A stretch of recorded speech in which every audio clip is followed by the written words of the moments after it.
የሚለዋል ከሚለው ይልቅ እኔ ዋና ትኩረት ማድረግ ያለብን መንግስት የሚጠበቅበትን ኃላፊነት አልወጣም። ለምሳሌ ትልቁ የመንግስት ኃላፊነት አንደኛው ምንድነው? የዜጎችን ሰላምና ደህንነትን ማረጋገጥ። ኢቭን ጫካ አሉ ምትላቸው ምትቃወማቸው ፋኖ በለው ኦነግ በለው ሌሎችንም ቢሆን ማሳረፍ ያለበት ማን ነው? መንግስት ነው። ያንን ግን ማድረግ አልቻለም። ሁላችንም አዲስ ታይም መስማማት ያለብን ነገር ቢኖር ምንድነው? መንግስት ኢትዮጵያን የማስተዳደር አቅም የለውም። አይ ዋሽቷል፣ ስልጣን ይዟል፣ 7 ዓመት ቆየ የሚለው ላይ ትኩረት ከማድረግ ይልቅ ይሄ መንግስት ኢትዮጵያን ማስተዳደር አልቻለም። የዜጎችን ሰላምና ደህንነት ማረጋገጥ አልቻለም። የጎረቤት ሀገሮችን ሉዓላዊነታችን ደፍረውን መከላከል አልቻለም ወደሚለው መሄድ አለብን። ኦኬ፣ ጠንካራ መንግስት ከሌለን የሀገር ሉዓላዊነትና ጥቅም ማስከበር ካልቻለ የዜጎች ሰላምና ደህንነት ማረጋገጥ ካልቻለ በቀጣይም ተስፋ ከሌለን መፍትሄው ምንድነው? የውሸት ምርጫ ማድረግ ምንም ፋይዳ የለውም። የህግ የበላይነት በሌለበት አገር ላይ አሁን የቀጣይ ምርጫ እየተቃረበ ነው ምናምን የሚለው ይሄ ኢዜማ ስላለ አይደለም፣ አሁን ሌሎች ፓርቲዎች ስለሚሉ አይደለም። የውሸት ምርጫ ምንም አይጠቅምንም። የህግ የበላይነት እየተከበረ አይደለም። የአብይ አህመድ አምባገነንነት የሚታይበት አንድ ግለሰብ አንድ ፓርቲ ራሱ መንግስት ራሱ የሆነበት ሀገር ነው ያለን። the way forward ምንድነው ብትለኝ ባለፈም ጠይቀኝ የመለስኩት የሽግግር መንግስት ማቋቋም ነው። ሌላ አማራጭ የለንም። አዘርዋይስ ጦርነቱ ይቀጥላል፣ እርስ በርስ የመካሰስ ነው። ከዛ ውጪ ኢትዮጵያን ልናሻግራት አንችልም። የውሸት ፖለቲካም የትም አያደርሰንም። አመሰግናለሁ ቴዲ። ቴንክ ዩ። በነገራችን ላይ ወደ ስልጣን የምትመጣው ካንተ በፊት ካለው መሪ በተሻለ ሁኔታ ውሸትን ስተውን የተዋጣልን ፖለቲከኛ ከሆንክ ነው። ውሸትን ቀምመ አንዳንድ ጊዜ ፖለቲካ ውስጥ እውነትን መያዝ አይደለም፣ እውነት የያዘውን ሰውዬ በውሸት ዲባንክ አድርገ ከጨዋታ ውጭ ማድረግ ትችላለህ። ያ ሁሉ ጥበብ ሊታደል ይገባል። ካልዋሻ ወደ ስልጣን ወደፊት አትመጣም። ፔሪድ። ቅድም ኮመንት ላይ የፕሮፌሰር ጆን መርሻይመርን መጽሐፍ ብሎኛል መሐመድ። ቴንክ ዩ። ፕሮፌሰር ጆን መርሻይመር ወርልድ ሊዲንግ ስኮላር ናቸው። በነገራችን ላይ የሪያሊዝም ፕሮፌሰር ናቸው።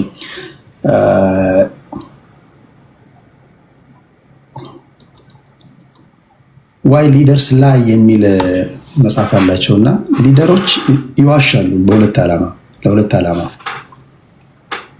የመጀመሪያ for the benefit of the people and the second is to benefit themselves። ትዋሻለህ እንደየአስፈላጊነቱ። የምትዋሻው ለምንድን ነው?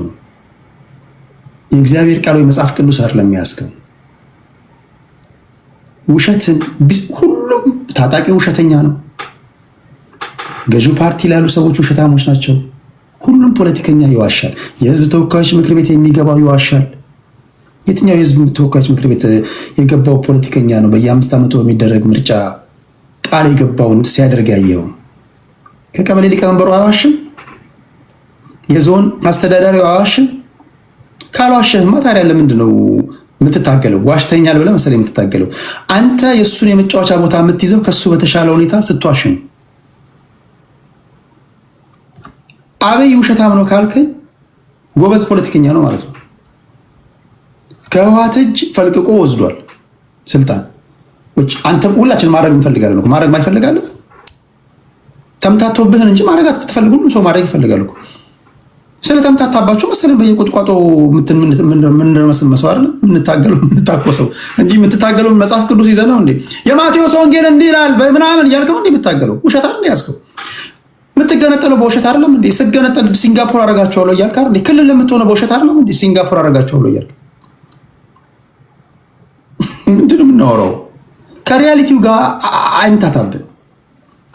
ስለዚህ በተለይ ባላንጣዎችን ለባላንጣዎቹ የምትሰጡት ቦታ አንደርስቲሜት እናደርጋለን። ብዙ ጊዜ ከፍተኛ የሆነ ንቀት አለብን። ንቀት ሲሉ ደግሞ ንቀት ኖርማል ንቀት አይደለም። ኢትዮጵያ ምድር ላይ ኢትዮጵያ ኖረናል፣ ሁላችንም ኖረናል። ኢትዮጵያ ውስጥ የተዋጣል ውሸታም ቀበሌው አገር ምድሩ ፀሐይ የሞቀ ውሸታም ካልሆንክ የቀበሌ ሊቀመንበር መሆን ከባድ ነው። እስከሚመስለኝ ነገር ዓለማችን ሁሉ በውሸት የተገነባ ነው። ቴዲ ግን ባህላዊ ውሸትነት ተስማምተናል። በማ መዋሸቱን ተስማምተናል ማለት ነው። ቴንኪዩ እሱ ጥሩ ነገር ነው። ማይዋሽ የለም። መለስ ዜናዊ ውሸታም ነው። መንግስቱ ኃይለማርያም ይዋሻል። ተፈሪ መኮንን እንደያስፈላጊነቱ ዋሽቷል። ሚኒሊክ ዋሽቷል። ልጅ ኢያሱ ይዋሻል። 3 ዓመት ምንም እንኳን 3 ዓመት ቢያስተዳድርም ምንድነው የምናወራው? ትንሽ ፊት ለፊት ተናጋሪ ሞክሼ ቴዲ ነው። አፄ ቴዎድሮስ ነው። አፄ ቴዎድሮስ ነው ማያዋሽው። እኔ እንግዲህ ከማውቀው በኢትዮጵያ ታሪክ ምንም ማዋሽም። ስትሰርቅ ካገኘ እጅን ቆርጣል ይላል፣ እጅን ይቆርጣል። እኔ እስከማውቀው ድረስ አብዛኛው ውሸታም ነው። ያልዋሻ መሪ አለ? ኃይለማርያም ይዋሻል። አማራ ክልል ላይ ኦሮሞ ክልል ላይ በተደረገው የትላንት ወዲያ ታሪክ ልንገራችሁ።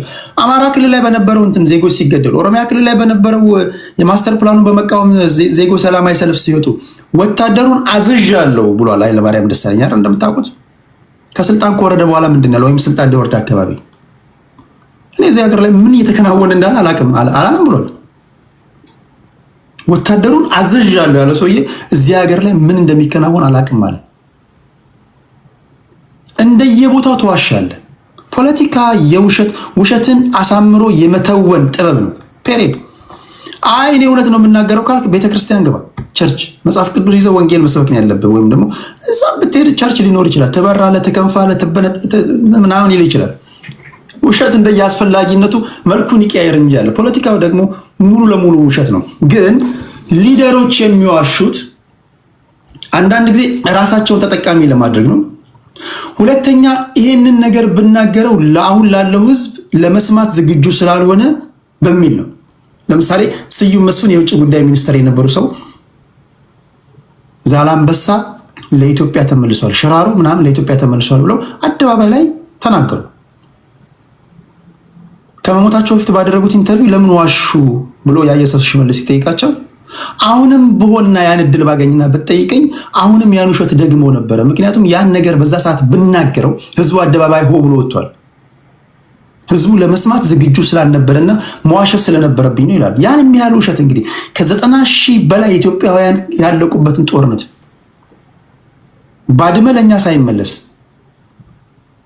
ተዋሽተናል። በባህር በር ጉዳይ ተዋሽተናል። ዛሬ ለአንድ ሎክዳውን ነው በውሸት ነው።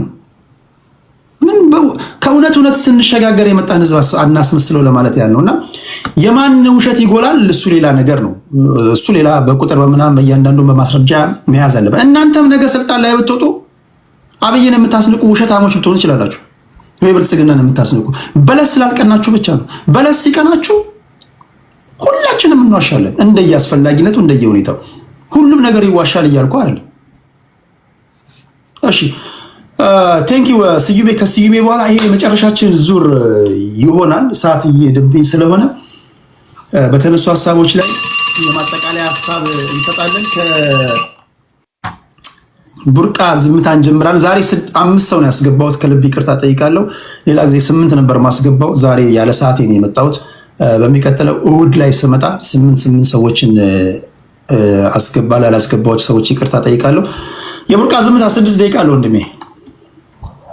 እሺ ቴዲ በጣም አመሰግናለሁ። እኔም እችን የመጨረሻ እድል ለመጠበቅ ነው እንጂ በጣም ሰዓት ሄዶብኛል።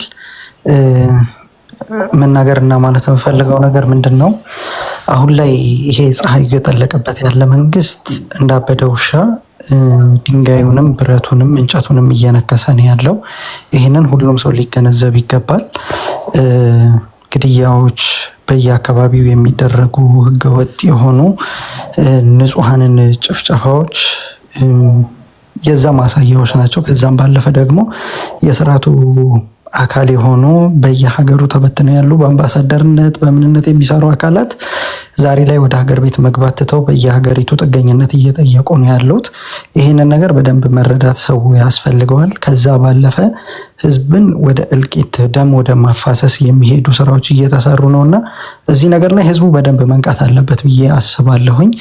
ከዛ ባለፈ አሁን ላይ ትላንትና ለተጨፈጨፉት ምስኪን ንጹሃን ዜጎች በመጀመሪያ ደረጃ ተጠያቂነቱን ለመንግስት እሰጣለሁ። ምክንያቱም የዜጎችን ደህንነት ማስጠበቅ የዜጎችን ወጥቶ መግባት ማስጠበቅ የመንግስት ኃላፊነት ነው። ያንን ባለመወጣቱ በአንድ ቀን ያን ያክል ንጹሃን ህፃናትንና ሴቶችን ጨምሮ በታጠቁ ኃይሎች ተጨፍጭፈዋል። ለዚህ መንግስት መጀመሪያ ኃላፊነቱን ይወስዳል። ከዛ ባለፈ ግን አሁንም እዛ አካባቢ ላይ እንደምንለው የሚመለከታቸው አካላት በተለይ ገለልተኛ የሆኑ አካላት ገብተው ይሄንን ድርጊት ያደረጉ አካላትን ለህዝብ ይፋ እንዲያደርጉ እንጠይቃለን። የታጠቁ አካላት፣ መሳሪያ ያነሱ አካላት መንግስት በበተናቸው መንግስት ባሰማራቸው እንዲሁም ደግሞ ከመንግስት ጋር ባላቸው ሁኔታ ይሄንን ህዝብ በየጊዜው ያለ እረፍት እየገደሉት ነው። በተለይ የኦሮሞ ህዝብ እረፍት ኖሮት አያውቅም። ይሄንን በደንብ ሁላችሁም ልትረዱት ይገባል።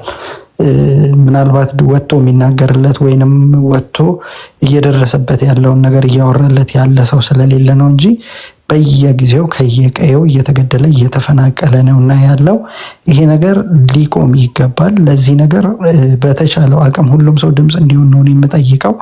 ከዛ ባለፈ ይሄ ያው የመጨረሻ ሶሉሽናችን ሊሆን የሚገባውና የሚችለው ነገር ተቋማቶቻችን ቢውልድ ማድረግ ስንችል ነው። ገለልተኛ የሆኑ ተቋማት እንዲኖሩ ያስፈልጋል። እዛ ላይ መስራት መቻል አለብን።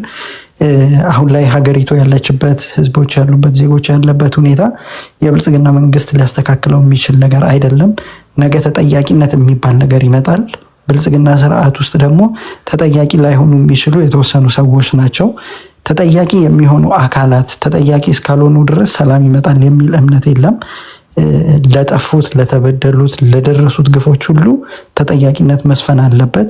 የሽግግር መንግስት ዜጎች ያመኑበት መንግስት እስኪመሰረት ድረስ አስፈላጊ ነው ብዬ ነው ማምነው። ያንን የማድረግ ፍላጎት እስከሌለው መንግስት ቁጭ ብሎ የመነጋገርና የፖለቲካ ምህዳሩን እስካላሰፋ ድረስ በትጥቅ ትግሉ የሚደረገው ትግል በተለያዩ አካባቢዎች በቁጥርም በይዘቱም እየሰፋ ነው የሚሄደው። መንግስት ሊያጠፋው የሚችል ሁኔታ ላይ አይደለም ያለው። ምክንያቱም ህዝባዊ ወደ መሆን እየሄደን ያለው በሁሉም አካባቢዎች ያለው ማለት ነው። ትላንትና የህዝብ ድጋፍ የነበረው መንግስት ዛሬ ላይ የትኛውም ክልል ላይ የህዝብ ድጋፍ የለውም። እንደ ሀገር ህዝባዊ ድጋፍ የነበረው መንግስት ነው ዛሬ ላይ ያን የህዝባዊ ድጋፉን መልሶ ማግኘት ስላልቻለ የተለያዩ ነገሮችን ነውና የሚያደርገው። ይሄንን ነገር ህዝቡ ሊነቃበት ይገባል፣ ሊያውቀው ይገባል የሚል መልእክት አስተላልፋለሁ። ቴዲ እድሉን ስለሰጠኝ በጣም ነው የማመሰግነው። በድጋሚ ግን በታጠቁ በፋኖ ስም በሚንቀሳቀሱ ኃይሎች በምዕራብ ሸዋ ዞን በኖኖ ወረዳ ለደረሰው እልቂት ከልቤ ነው ማዝነው። ይሄንን ነገር ደግሞ ምናልባት ፋኖን አይደለም ብሎ እሱ ካልሆነ መግለጫ ያወጣል አለም ሊያወጣ ይገባል የሚል እምነት አለኝ። አለበለዛ ግን የዚህ ድርጊት ተጠያቂ እንደ አካባቢው ሰው ድርጊቱ ላይ ማነው ችግሩ ላይ አካባቢው ላይ ችግር የደረሰባቸው ሰዎች እየተናገሩ እንዳሉት ቀጥታ እንደዛነን የሚሉ ኃይላት ስለሆኑ ይሄ ነገር ማንም ሰው ሊያወግዘው ይገባል ማለት እወዳለሁ። አመሰግናለሁ ቴዲ እድሉ ስለሰጠኝ።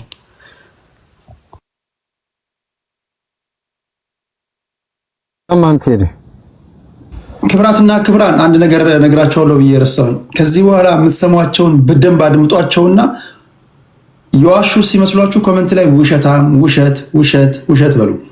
የቡርቃን አስታውሳችኋለሁ ብዬ ረሳሁኝ። ቡርቃ አምልጣል። ከዋን ጋር እንጀምራለን። ሲናገር በደንብ አድምጡና ውሸት ነው ብላችሁ የምታስቡትን ነገር ውሸት፣ እውነት ነው ብላችሁ የምታስቡትን እውነት እውነት፣ ከዛ ምን ያህል ውሸት ምን ያህል እውነት እንዳለ ራሳችሁ ትፈርዳላችሁ። እሺ ዋን ጋር 6 ደቂቃ አለው ወንድሜ። በጣም የሚገርም ፈተና ነው ያመጣው። እንግዲህ ሰሞኑን ዶክተር አብይ በደቡብ ምዕራብ እዛ ፕሮጀክት ሲመርቅ ለምሳሌ ባሌ ጎባ ነበረ። የባሌ ጎባ ህዝብ መኪና ጎማ ስር ካልገባው እያለ ለዶክተር አብይ ሲነጠፍ ነው ያየ ነው። የኢትዮጵያ ህዝብ አይደግፈውም የሚል ውሸት፣ ገሃድ የሆነ ውሸት ፖለቲካ ይሰራ አስተውለናል። የኢትዮጵያ ህዝብ የፖለቲከኛ ውሸታምነቶችን የዶክተር አብይና የጌታቸው ረዳ ጥምዶ በገሃድ ያሳያል። ትላንትና ገርድን ሸጠ ሲል የነበረ ሰው አብሮ ሄዶ ገርድን ሪቫንስ ይበጥስ አይተናል። ትላንትና ዶክተር አብይን ጥንብርኩሱ መምራት አይችልም ያለ ሰው የመደመር መንግስት ላይ እንዲህ አልመሰለኝም ነበር ሲል ሰምተናል። ብዙ ያስተምራል። ግን የሚሻለው አሁንም የዶክተር አብይና የጌታቸው ጥምረት ነው። መሰዳደቡ ይኑር፣ ክላሽ ይቀመጥ፣ እንደፈለገ ተባቅሰን ፖለቲካ እንስራ። ለሀገር የሚጠቅም ሀገር የሚለውጥ የፖለቲካ ባህላችንም እንለውጥ። ቆሞ የሚሄደው ተቃዋሚ ሁላ አብይ የሚል ፖለቲካ አብሮት ለምሳሌ ዶክተር ሚልኬሳ በጥር 20 ቀን 2020 ላይ የዶክተር አብይ መንግስት አማራን አምጥቶ ኦሮሚያ ዙሪያ ላይ እያሰፈረ ነው ብሎ ለቢቢሲ መግለጫ ሰጥቷል። ከዶክተር አብይ መንግስት ተባሮ ሲሄድ ደግሞ ዶክተር አብይ አማራን ጨረሰ ብሎ ደግሞ ኢንተርቪው ይሰጣል። እንደዚህ አይነት ቆርጦ ቀጥሎች ናቸው የኢትዮጵያን ፖለቲካ ከድሮ ጀምሮ እስካሁን የበጠበጡት። ይህ ሲባል ውሸት የፖለቲካ መመሪያ ነው ማለት አይደለም። ፖለቲካውን በአግባቡ በጥበብ መጫወት ነው። ግን ቱ ቢ ኦነስት ዶክተር አብይ ምንድነው የዋሸው? ዶክተር አብይ ያለውን ያላደረገው ወይስ እኛ ነን ዶክተር አብይን ንቀነው ስለናቅነው ከናቅነው በላይ ሆኖ ስለተገኘብን ነው አሁን ትንሹም ትልቁም እየተነሳ አብይ የሚለው ሽግግር መንግስት የሚለው አመጽ የሚጠራው? ይሄ ነው የኢትዮጵያን ፖለቲካ የሚያድነው። ቪንሰንት የሚባለው የብራዚል ጋዜጠኛ ኢፍ ዩ በርን የሚል መጽሐፍ አለው። ይሄ ዝም ብሎ ግብታዊ አመጽ በተለይ በርካታ ብሔረሰቦች የተለያዩ ማህበረሰቦች ባሉበት ሀገር ግብታዊ የህዝባዊ አመጽ ጥሪ ውጤቱ ሲቪል ዋር ነው ይላል። ኢፍ ዩ በርን የሚለው በጣም የሚገርም መጽሐፍ ነው። ከ2010 እስከ 2020 የተጠሩ አመጾች ውጤታማ ያልሆኑበትን ምክንያት ቁጭ አድርጎ ያሳያል። በተለይ የሶሻል ሚዲያ ጥሪ በውሸት በቅንብር በኮፒ ፔስት ህዝቡን በማስለቀስ ወጣቱን በማሳሳት ለአመጽ ጠርቶ ዝም ብሎ ግብ የሌለው ብቻ መንግስት ይደቅ የሚል ትርጉም የለሽ ፖለቲካ አካሂዶ ውጤቱ ሲቪል ዋር ነው። በተመሳሳይ መልኩ ባርባራ how civil war starts and how it should end በሚለው መጽሐፏ ላይ በተመሳሳይ መልኩ እንደዚህ አይነት ግብታዊ ፖለቲካ ጥሪ ውጤቱ ሲቪል ዋር ነው። ያየነውም ይሄንን ነው በተግባር። የኢትዮጵያ ተቃዋሚዎች ዶክተር አብይ ምላሳቸው ላይ ተነቅሰው አብይ እንዳሉ ምንም ሳይሰሩ እሱ ግን በተግባር ምን ከዛሬ 15-20 ዓመት በፊት ሲናገር የነበረው መደመር ፖሊሲን በመጽሐፍ ቀይሮ መንገዱን አሳይቶ የመደመር ትውልድ ወጣቱ ምን መሆን እንዳለበት ገልጾ የመደመር መንግስት ባህሪያቶችን ከኢኮኖሚ አንፃር ከአገር መምራት አንፃር በተግባር እየመራ እያሳየ ነው። ቢያንስ ከኢትዮጵያ የፖለቲካ ታሪክ ውስጥ ፖለቲከኞች ታሪክ ውስጥ እንደ ብልጽግና ፕሮግራሙን ጽፎ ለኢትዮጵያ ያስተዋወቀ አንድ ጥራል። ይህን ስል መልአክ ነው እያልኩ አይደለም። ይህን ስል ፖለቲካ እንስራ ከተባለ ዝም ብሎ ቁጭ ብሎ 24 ሰዓት ተቃዋሚ ስለተባለ ብቻ ደንበኛት ስምን መላክ ያወጣል። ተቃዋሚ ሆኖ የተቀመጠ ፓርቲ ነው ያለ 40 ዓመት ሙሉ የአንድ ተቃዋሚ ፓርቲ 50 ዓመት ሙሉ የአንድ ተቃዋሚ ፓርቲ ሊቀመንበር የሆነ ሰው እንዴት ነው ዲሞክራሲ የሚያመጣልህ? ነገ ጠዋት እንዴት ነው ስልጣን የሚለቅልህ? ወንበራውን ከያዘ በኋላ ለራሱ ያልተለማመደውን ዲሞክራሲ ተቃዋሚ ፓርቲ ስልጣን ላይ ያለውን መንግስት በማማትና በመሳደብ ፖለቲካ የሰራው የሚመስል ተቃዋሚ ያሳደግ ነው ያለንም በተጨባጭ ምንድነው ፕሮግራም ምንድነው ፖሊሲ ብትባል ፖሊሲ የኢትዮጵያ ህዝብ ነው ሲጠኝ የሚል እኮ የተቃዋሚ ፓርቲ እኮ ነው ያለን እኮ። ለምንድነው እውነቱን ማናወራው? ልክ ተቃዋሚ ስለሆነ እሱ የሚያወራው እውነት መንግስትን የሚተችበት ሁሉ እውነት እሱ ወንበሩን ቢዝ ደግሞ መልአክ የሚመስለው እኮ መልአክ መስለው እኮ ነው ወደ ባልባ አድርገው ያስቀመጡን እኮ። ኢትዮጵያ ተቀደም ያለምንም ደም ሲል የጎጃም ገበሬ በለጠን እኮ። ኢትዮጵያ ተቀደም ያለምንም ደም ሲባል ከሆነልንማ ብሎ እጁን ያነሳ ነበረ። እንደዚህ ያሉ የኢትዮጵያን ህዝብ ፖለቲካውን በሚፈልጉት ለወንበሯ ሲሉ የሚያባሉት ነው። አሁንም የብሔረተኞች ያስቸገሩን። አንዲት ፖሊሲ መጻፍ የማይችል ቁጭ ብሎ 24 ሰዓት አብይ ሲል ይውላል። አንዲት ፖሊሲ መጻፍ የማይችል ሀገር እንደዚህ አይመራም። የዛሬ ተቃዋሚዎች የነገ ጠቅላይ ሚኒስትራችን የነገ ፕሬዝዳንታችን መሆን የምትችሉት እባካችሁ ፖሊሲያችሁን በስርዓት አትሊስት አማንግ ዩርሰልፍ እንኳን ፖለቲካ የሚሸጥ አማንግ ዩርሰልፍ እንኳን ፖለቲካ የሚሸጥ ባህሉን አስተዋውቁት። የኢትዮጵያን ህዝብ ሐሜት በቃን። 70 ዓመት ሙሉ ተማማን ተገዳደለን በቃን። ፖለቲካ እንስራ። አይዲያ አምጡ። ፖሊሲያችሁን ለኢትዮጵያ ህዝብ አምጡ። ቴዲ ደግሞ የመጨረሻ ማስጠንቀቂያ ምርጫ ሲቃረብ የውድ ፖለቲካ እንትቻለሁ ብላል። ይሄ መሆን የለበትም። አሁን ምርጫ ተቃርቧል። አይዲያ በመፍጠር በፖሊሲዎች ላይ በማወያየት እንደውም ምርጥ ማወያያ ወቅት ማወያየት ያለብህ አሁን ነው ብዬ ነው የማስበውና አትሊስት ባንተም ያንተ ሚዲያ የፖለቲካ ሁለት ጽንፍ የያዙ ኃይሎች የሚወያዩበት ቤት ነውና ይሄንን ቤት በአሁኑ ሰዓት ባታቋርጠው እንደው ጥሪ ለማቅረብ ፈልጋለሁ። ለነበረን ቆይታ እጅግ በጣም አመሰግናለሁ። ኮሜንት ይስጥልኝ። ቴንክ ዩ ዋንጋሪ ከልብ አመሰግናለሁ። እሺ ወደ ሚኒሊክ ፋኖ እንሄዳለን። ሚኒሊክም ሲናገር የፋኖ ደጋፊ ስለሆነ ሳይሆን ሐሳቡን በደንብ አድመጣችሁ ከሚናገረው ንግግር ውሸት የሆነውን ውሸት፣ እውነት የሆነውን እውነት ትላላችሁ። ሚኒሊክ ፋኖ 6 ደቂቃ አለው እንደሚ ዘግናሉ ቴዲ መጨረሻ ካለው ለመነሳት መደመር ብሎ የመጣው መንግስት ወደ 1 ሚሊዮን የሚጠጉ የኢትዮጵያ ወጣቶችን ከኢትዮጵያዊነት ወደ ኢትዮጵያ አፈርነት ቀይሯቸዋል። የመደመር ፖለቲካ ሚሊዮን ሰዎች በ21ኛው ክፍለ ዘመን በጣም በሰው ህዝብ በሞት ብዛት ከሊቢያ በለው ከምን በለው የበለጠ ቁጥር ያለቀው ኢትዮጵያ ውስጥ ነው። እስከ ጋዛ ድረስ ብትመጣ ፕሮግራሙ ከዕዳ ወደ ምንዳ ሆኖ ሪያሊቲው ደግሞ ከድጡ ወደ ማጡ የሆነባት ሀገር ነች። ሞኖፖሊ ኦፍ ቫይለንስ ብሎናል ቀደም። I will guarantee you ይሄ የህልውና ትግሉን በሐቀኝነት የሚታገለው ፋኖ ይዘህ የገባውን መሳሪያ ሞኖፖላይዝ አድርጎ ቫይለንስን ከኢትዮጵያ ያስቀራታል እንጂ በዚህ መልኩ አንቀጥል።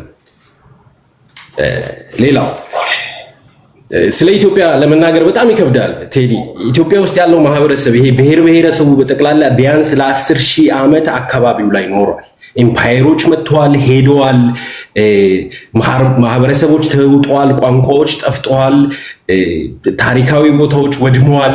እኛ ስለ ታሪክ ማውራት የምንችለው ቢያንስ በሐቀኝነት ከኃይለ ሥላሴ ጊዜ በኋላ ነው።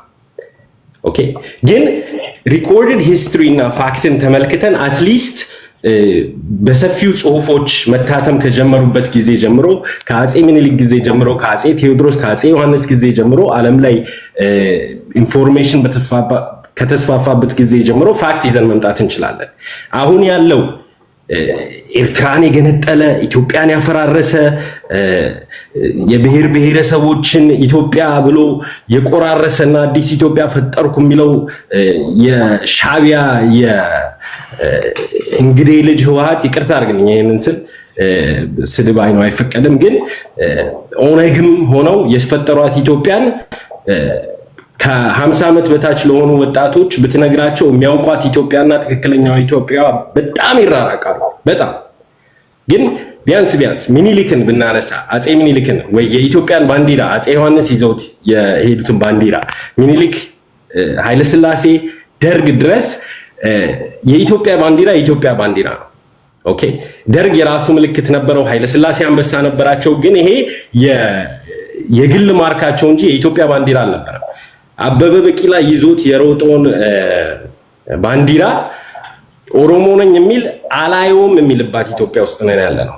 ከየትኛውም ባለፉት ቢያንስ 500 ዓመታት ከነበሩት መንግስታቶች በተሻለ ኢትዮጵያን አንድ አድርጎ ያስተዳደረው አጼ ሚኒሊክ ኢትዮጵያ ውስጥ ብዙ ነገርን ያመጣው አጼ ሚኒሊክን የኦሮሞ አመራሮቹ ወታደሮቹ የኦሮሞ ማህበረሰብን ያቀፈ የነበረውን ሚኒሊክ ለኦሮሞ ብቻ ሳይሆን ለመላው ኢትዮጵያ እንደ ኢትዮጵያ ጠላት እንደ ኦሮሞ ጠላት አድርገው አሳምነውታል። እስከ ቅርብ ጊዜ ድረስ ግን እንጦጦ ያለው የሚኒሊክ የመጀመሪያው ቤተመንግስት ብትሄድ እዛ ቆመው ስለ ሚኒሊክ በኩራት የሚመሰክሩልህ የኦሮሞ ልጆች ነበሩ። እስከ ቅርብ ጊዜ ድረስ የጣይቱን ሆቴል እናውቀዋለን። እቺን የተሰራች ሀገር እንዳልነበረች፣ አንድ ህዝብ በዳይ ሌላው ተበዳይ እንደነበረ፣ ህዝቡ አብሮ እንዳልኖረ እንዳልተዋለደ፣ ብዙ ኢምፓየሮችን ላለፉት 10,000 ዓመታት አካባቢው ላይ ኢትዮጵያ የምትባለው ሀገር ሳይሆን ምስራቅ አፍሪካ የሚባለው መሬት ላይ አብሮ እንዳልኖረ ዛሬ እንደ አዲስ አንደኛው ቡጊማን፣ ይሄ ቡጊማን አማራ ነው ተደርጎ የአማራ ስርዓት ኢትዮጵያ ውስጥ እዛ አካባቢ የነበረው ችግር ሁሉ አማራ ናት ላይ ተጠምጥሞ አማራ የምትጨፈጨፍበት ሀገር ነች ኢትዮጵያ ዛሬ። ይሄ ደግሞ የመጣው ከሻዕቢያ ከህወሓት እና ከኦነግ ከሚባሉ በሺ ጀነሬሽን ውስጥ አንዴ መፈጠር የማይገባቸው ጸረ ህዝብ የሆኑ አስተሳሰብና ድርጅቶች ስለሆኑ ቢያንስ አጼ ሚኒሊክ ኦሮሞና አማራን አብራ የምታኖር ኢትዮጵያ አስቀምጠውልን ያለፉት። ቢያንስ አጼ ሚኒሊክ ከመወለዳቸው በፊት አውሮፓውያን በሰላም ገብተው ኢንትረስታቸውን ሲያስጠብቁበት የነበረውን ኤርትራ የአጼ ሚኒሊክ ተደርጎ ይነገረናል። ዛሬ ሪሰርች የማያደርግ ሰው ያምነዋል፣ ፈርመው ነው ይላል። እነሱ መቼ ነው የመጡት ብትለው ግን አያውቅም። አፋርም ከኢትዮጵያ እንዴት እንደሄደ ማለት የአሰብ ወደብ የአፋር ህዝብ የሚኖርበት የባህር አካባቢ ከኢትዮጵያ እንዴት እንደተወሰደ እንኳን የማያውቅ ሰው ዛሬ መጥቶ አሰበኛ ነው ይላል። the fact is አንዴ ቃል ምልክ አመሰግናለሁ። the fact is በዚህ ልደምደም ህወሓት እየገደለው የወጣውን የአማራ ህዝብ ስልጣኑን ሲያጣ የአማራ ህዝብ በጎንደር በባህር ዳር ኦሮሚያ ውስጥ ኢትዮጵያውያን ተገደሉ ብሎ ሰላማዊ ሰልፍ ሲወጣ ሳይቀር ህወሓት ግንባሩ ላይ ጥይት ተኩሶ እየጨፈጨፈው የአማራ ህዝብ ለኦሮሞ ብሎ የሞተው የአማራ ህዝብ ዛሬ ጠላት ተደርጎ የኢትዮጵያ መከላከያ ወሮ እየጨፈጨፈው ይገኛል። የህልውና ትግላችን የቀልድ አይደለም፣ የምር ነው። የሚሞቱት ቁጥሮች አይደሉም፣ ወንድሞቻችን የስጋ ዘመዶቻችን አይናቸውን ሜቢ ነገ እናየዋለን የምንለው ወንድሞቻችን ናቸው እየተራገለው ያሉት። ያለ ምክንያትም አይደለም። የብልጽግና መንግስት ውስጥ የኦነግ አስተሳሰብን የማይቀበል ጸረ ኢትዮጵያ ጸረ ኢትዮጵያዊነት ያልሆነ ግለሰብ ልታመጣልኝ አትችልም። ከኤርትራ ድረስ ተጠራርተው መጥቶ የመሰረቱት መንግስት ነው። ከኢትዮጵያ መወገድ አለበት። እሺ ብዙ ነገሮች ግራ ይገቡናል። መቼስ ይገባኛል። አሁን እኔ ስለ አማራ ፖለቲካ እኔ ራሱ እነማን ሲያወሩ መስማት እንዳለብኝ አውቃለሁ። እውነት ለመናገር ግን እዚሁ በዚቹ መድረክ ላይ ባለችው እንሂድ ካለን ምን ለማለት ፈልጌ ነው፣ በአማራ ጉዳይ ላይ ስለ አማራ ፖለቲካ ሲናገሩ የምሰማቸው አሉ። የሚያውቁኝ የማውቃቸው በአካል የሚያውቁኝ በአካል ማውቃቸው አስተዳደጋቸውም አስተዳደጌን የሚያውቁ የምታውቋቸው የምናውቃቸው ማለት ነው። ግን እዚሁ ስቴጅ ላይ ባለነው እንኳን እንሂድ ብንል ከዚሁ ንግግር ይሄን በዚሁ ብቻ ያዙት። ይሄ በሁሉም ነው እያልኩኝ አይደለም። በዚህ ደረጃ ከቲፒኤልኤፍ ጋር ከተጨፈጨፍክ ቲፒኤልኤፍ እንደዚህ አይሆኑ ነገር ካደረገ አብሮ ስለመስራት ራሱ እንዴት ታስባለህ ታዲያ? ማለት ከፓርቲው ጋር ነው እያልኩ ያሉት ከፓርቲው ጋር አሁን ህዝብ ለህዝብ ምናምን አይደለም። ህዝብና ህዝብ የማገናኘት ማንም መብት አይሰጥም። ሁላችንም የአንድ ሀገር ነዋሪ ነን። ባንም በተለየ ሁኔታ ሰልፍ አፖይንት እንደሆነ ራስን ሾመ ህዝብ ለህዝብ ላገናኝ። በነገራችን ህዝብ ለህዝብ ላገናኝ የሚባሉ ሰዎች ራሳቸው ተለይተው መገደል አለባቸው። ህዝብን አማራና ኦሮሞ አብረው እየኖሩ ነው ያሉት። ትግራይና አማራ አብረው ነው የሚኖሩት። ወላይታና ከምባታ አብረው ይኖራሉ። ሲዳማና ጉራጌ አብረው ይኖራሉ። የተጣላህ አንተ ነህ። ፖለቲከኛ ነው የተጣላው አንተ። የራስህን ጸብ ከፈለክ አንተም አንድ ላይ ግንኙነት መፍጠር ትችላለህ። ፖይንቱ ምንድነው? ጀስት ፖለቲካውን እናወራ ካልን በዚህ ደረጃ እንደዚህ አይሆኑ ነገር ካደረጉ በፓርቲ ደረጃ እንዴት ነው አላያንስ ለመፍጠር ራሱ የምታስቡት ብዬ ብዙ ጊዜ እጠይቃለሁ። ወይ ብዙ ሰዎች እንደሚናገሩት ከዛ ወገን ለአንዳንድ ፖለቲካዊ ለፕሮፓጋንዳ ተቆርሳችሁ የመጣችሁ ናችሁ፣ ወይ ተደፍቃችኋል፣ ወይ ትክክለኛ የትግሉ አራማጆች ናችሁና እንደዚህ አይነት ጥያቄዎች ግን በሚቀጥለው መመለስ አለባቸው። አላያንስ አብረን ስለመስራት አብሮ ስለመስራት አንዱ እንደውም ባለፈው ሳምንት የተናገረው አንድ ንግግር አለ። ቴዲ ዝም ብላ አትቀደድ ምናምን ምንድን ያለው በፖለቲካው አንድ ደግሞ ሲናገሩ የሰማታለች መሰለኝ የሆነ ቦታ ሲባል ሰምቷልና እሷን የደገመልኝ ልጅ ነበር። በፖለቲካ ዘላቂ ወዳጅ እንጂ ዘላቂ ጠላት የለም፣ አትቀደድ ምናምን ብሏል።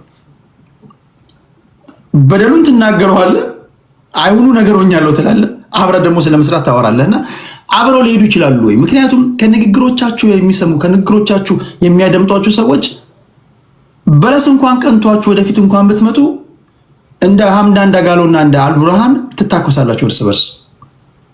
አልቡርሃንና ሐምዳን ዳጋሎ አልበሽርን ስለማስወገድ ብቻ ነው ያሰቡት።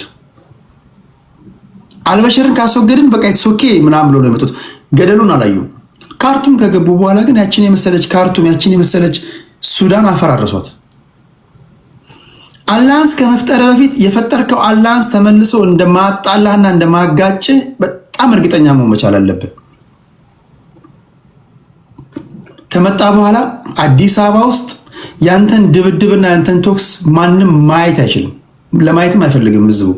አላያንስ ፈጥረ ግን እንደማትደባደብ እንደማትታኮስ በድለህ ነበር በድዬህ ነበር እንደማትባባል እርግጠኛ ከሆንክ በኋላ መብት ነው። በፖለቲካ ያለና የነበረ ነው። አላያንስ ደግሞ ከፈጠርክ በድሎኛል ብለህ የምትናገረውን ትርክት ወይም ደግሞ ንግግር መቀነስ አለብህ። በቃ ትቼዋለሁ ላላነሳ ማለት አለብህ።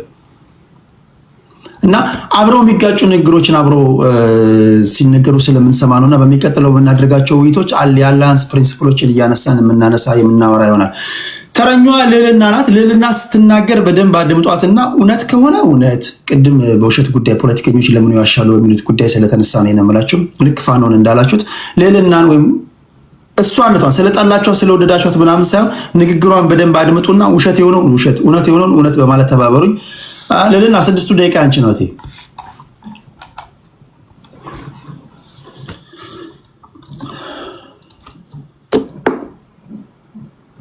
አንዱ ልጅ ኮሜንት ላይ ትግራይ ሀገር ናት ይላል። ፖይንቱ ምንድነው? አልገባኝም። ነጥብ የመሸኛ ፕሮግራም አዘጋጁልኝ ነው? ሸኙን ነው? ድግስ ነው? ምንድነው የፈለከው? በቅንፍ አስረዳን እስኪ። ምንድነው የፈለከው? ሀገርነን ትላለህ። ምንድነው እንድናረግ የፈለከው? እስኪ እንድናረግ የምንፈልገውን ነገር ንገረኝ።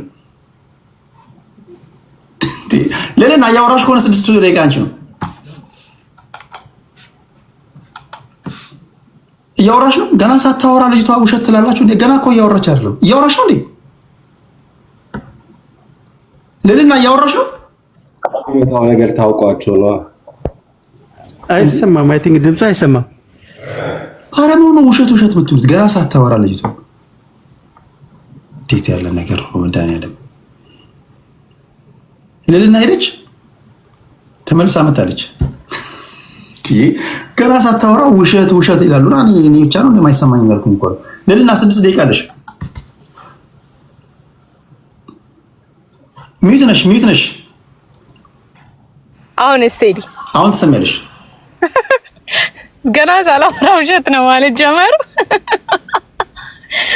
አይ ለማንኛውም በዚህ ልጀምር። አይገስ በጣም የሚያስቀኝ የዘመናችን ብርቅዬ ውሸት የነበረው አይገስ እውነት ነው ብሎ መንጋው የተቀበለው እንትን አለና አብይ አህመድ የዩኤኢ ፕሬዚዳንት ወንድም ነው ኢትዮጵያዊም እንኳን አይደለም እኮ ብሎ ሚልኪያስ የጀመራት እንትን አለችና የገዛው አለ እኮ ቴዲ የኢትዮጵያ እኮ በቃ ላይክ እኔ እንጃ ውሸት አይን አውጥቶ ያየሁት በኢትዮጵያ ምድር ላይ ነው። እኔ አልዋሽም።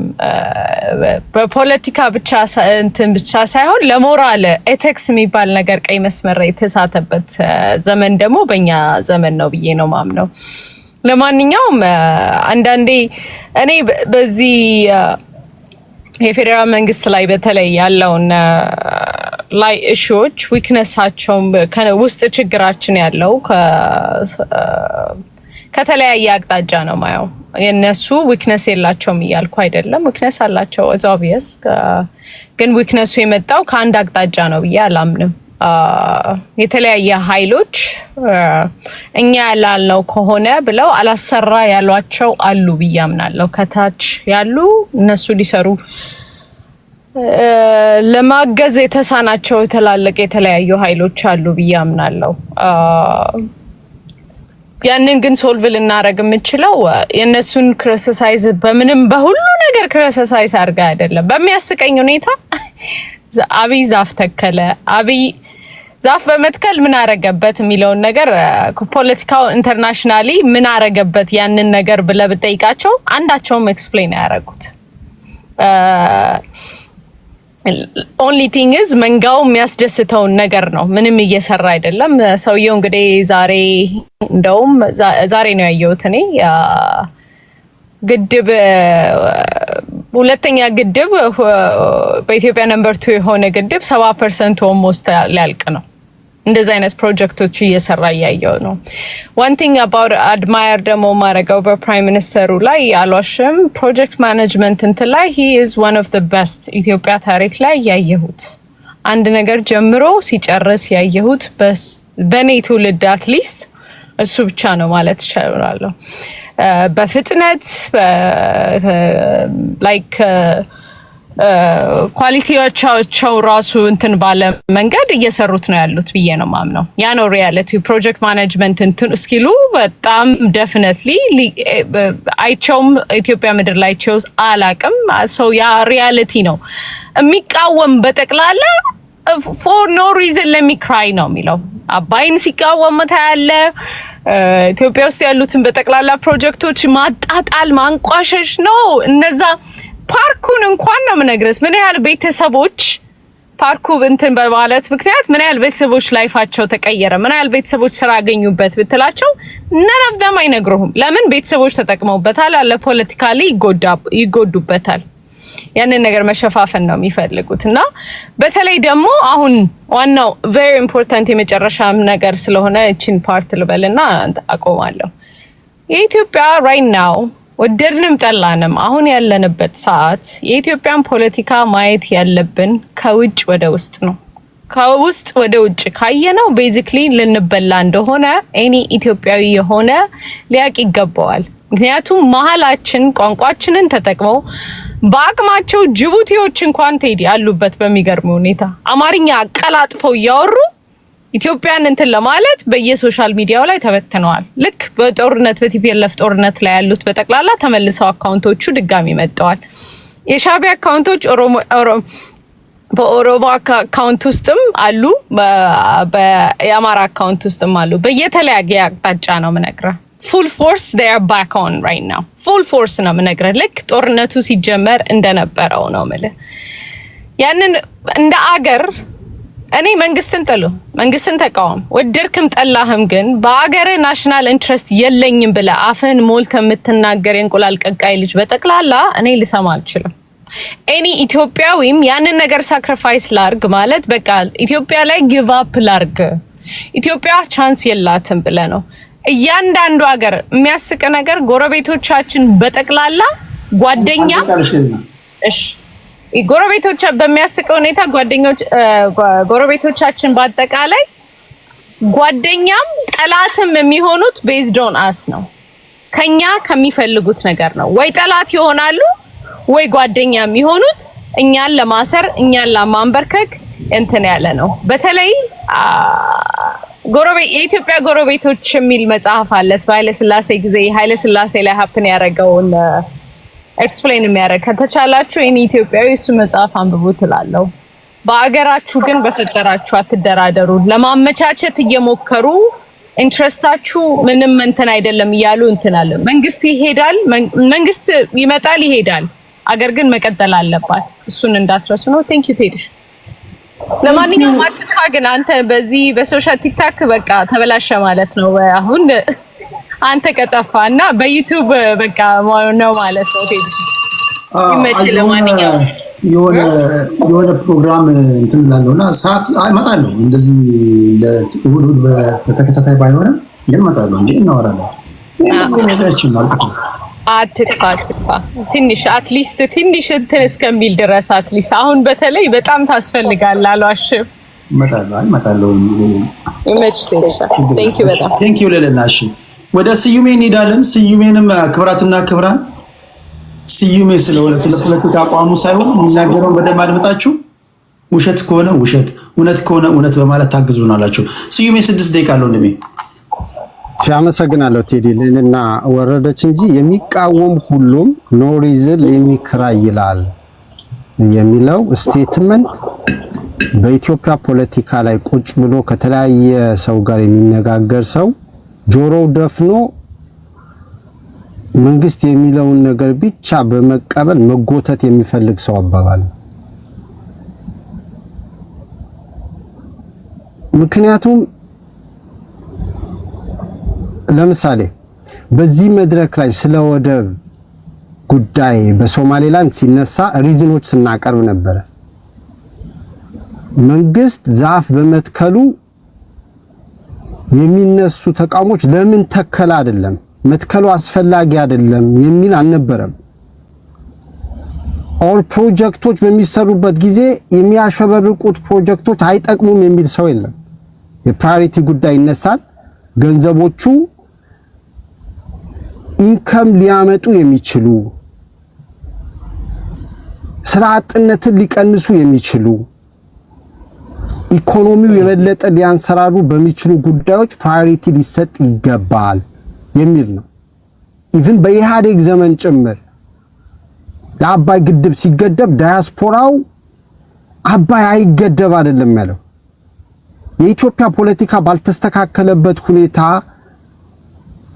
የሚሰሩ ስራዎች ሃርድ ከረንሲ በመንግስት እጅ ሲገባ መንግስት ባጀቱን ወደ ጦር ያዞረዋል፣ መልሶ ህዝቡን ይገልበታል እንጂ ኢኮኖሚውን የሚገነባበት አይሆንም። አሁን አባይ ካለቀ በኋላ እንኳን ለምንድን ነው የሀገር ውስጥ መብራት የሚቆራረጠው ሲባል መንግስት ምንድን ነው ያለው? ገንዘብ ስለሌለን ይሄ የመብራት ሽቦዎችን ምንዘረጋበት የለንም፣ ሶ ኤክስፖርት አድርገን ዶላር ነው የምናገኝበት ነው ያለው። እና አይደለም ሌላ ዋንጋሪ ቅድም ሲናገር የሚጠቅሳቸው መጽሐፎች በደንብ አንብባችሁ። ምክንያቱም መጀመሪያም ላይ ስትናገር መንግስት ብቻ ነው መሳሪያ መያዝ ያለበት፣ አሁን መከላከያ መያዝ፣ ያ ማለት መከላከያው ቄራ መሆን አለበት ማለት አይደለም። ያ ማለት ኢትዮጵያውያን የሚጨፈጭፍ ተቋም መሆን አለበት ማለት አይደለም። ያ ማለት እኩልነት፣ ነፃነት፣ ዲሞክራሲ ያላሰፈነ መንግስት መኖር አለበት ማለት አይደለም። በህግ የሚመራ ማለት በህገ መንግስቱ በግልጽ በአንቀጽ 9 እንደተገለጸው የሁሉም ነገር የበላይ ህገ መንግስቱ ነው። ጠቅላይ ሚኒስትሩም ሌሎችም አመራሮችም ፓርቲም ድርጅትም ሁሉም በህግ የሚመራ መሆን መቻል አለበት። አሁን ግን ያንን የለም። ያ በሌለበት ሁኔታ የአንድ ግለሰብ የበላይነት የሚታይበት ግለሰቡ ራሱ መንግስትም ፓርቲም ተቋምም ህግም በሆነበት ሁኔታ እኛ ባሪያንን ማለት ነው። አንድ በሻሻ ተወልዶ ያደገ ሰው በታሪክ አጋጣሚ ቤተ መንግስት ላይ ስለተገኘ የሱን ባሪያ ሆነን እትብታችን በተቀበረበት ሀገር የምንቀጥልበት ሁኔታ ግን አይኖርም።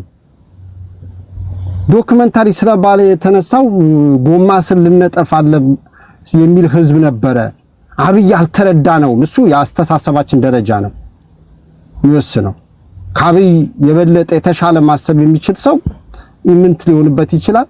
ከዛ በታች ከሆነ ደግሞ ልክ ነው ይገዝፍበታል። ነገር ግን የባሌ ዶክመንታሪ ከታየ ሪቹዋል ሴሬሞኒ ነው የነበረው የነጌታቸውና የሌሎችም አመራሮች ራሳቸው ዝቅ ራሳቸው አላዋቂ አድርገው ያቀረቡበት ሲመሩት የነበረው ክልል እና ሀገር አናቀውም ነበር። አንተነ የምታቀው አንተነ አይናችን የገለጥክልን። ስቲል ግን ዲስ ፒፕል ሁሉም እዛ ውስጥ ያሉት በተለያየ የአመራር ደረጃ በአማካሪነት በቦርድ ደረጃ አሉ። ማንን ለመምራት ኢትዮጵያን ካላወቁ አይናቸው ካልተገለጠ ከፊቱ ዞር ማድረግ ነው የነበረበት። እሱ አዋቂ ከሆነ አትሊስት ኢትዮጵያን የሚረዷት የሚገነዘቧት ሌሎች ልጆቿን በዙሪያ ማሰለፍ ነበረበት። እሱ ግን ያንን አይፈልግም። ሌላው ሞትን በሚመለከት ሄዲ የክስታኔ ጉራጌ ኦነግ ባንድ በኩል መከላከያ ባንድ በኩል ቆመው እየተያዩ ጉራጌው ግን ይፈጃል፣ ይገደላል። ማህበረሰቡ ራሱን እንዳይከላከል ግን ትጥቅ አስፈትተውታል። መስቃንና ማረቆ እንዲጋጭ ካደረጉ በኋላ ተፈናቅለው ይሄው 4 ዓመት ወደ ቀየው አልተመለሰም። የመስቃን ህዝብ ወልቂጤ ያስቸኳይ ጊዜ አዋጅ አውጆ በኮማንድ ፖስት እንዲመራ ካደረገ በኋላ ለአምስተኛ ጊዜ ፖሊስ ጣቢያው ተዘርፏል። አንዴ ቃለሲ ብልጽግና ውስጥ ያሉ አመራሮች በሚፈጥሩ ሽኩቻ ምክንያት ቆሴ ላይ ጉራጌ ዞን ላይ ግድያ እየተፈጠረ ህዝቡ ሀዲያና ጉራጌ እንዲጋደል ስራ ይሰራሉ። ቴዲ እነዚህ ሁሉ ሰማብ ስታረጋቸው መንግስት የሚገባውን ስራ ምክንያቱም ትልቅ ሪሶርስ ያለው መንግስት እጅ ነው። ትልቅ አቅም ያለው መንግስት እጅ ነው። አብይ የሚባለው የአብይ ፍቅር ስላደረብን አይደለም። አብይ ምንም ስለሆነ ሳይሆን ጠቅላይ ሚኒስትር ስለሆነ ነው። ጠቅላይ ሚኒስትር ሆኖ ባይቀጥል ኖሮ ስሙ የሚጠራው አይኖርም። ኢትዮጵያ ስለሆነ አይደለም። አሜሪካን ውስጥ እያንዳንዱ ሚዲያ አሁን ብትከፍት እያንዳንዱ ሚዲያ ትራምፕ ይላሉ። because he is the president። ተነቀሱ ምናምን ስትል በቃ እሱን ብቻ መጥራት የተቀመጠ ሰው ያለ አታስመስሉት። ያ ካላዋቂነት የሚመነጭ ነው። ኦኬ አመሰግናለሁ። ቴንክ ዩ ሁላችሁንም ከልብ አመሰግናለሁ። ተከብራችሁ እንደመጣችሁ ተከብራችሁ እንድትሄዱ አድርጌያለሁ። እንዲሁ እንዳማረባችሁ እንሰነባበታለን። የሚቀጥለው ፖለቲካዊ አጀንዳዎች ሲመጡ ተቀዳሚ ምርጫዎቼ ናችሁ። እስከ ቀጣይ ጊዜ ቸርን ሰንብት። ቴዲ በጣም እናመሰግናለን። ቴንክ ዩ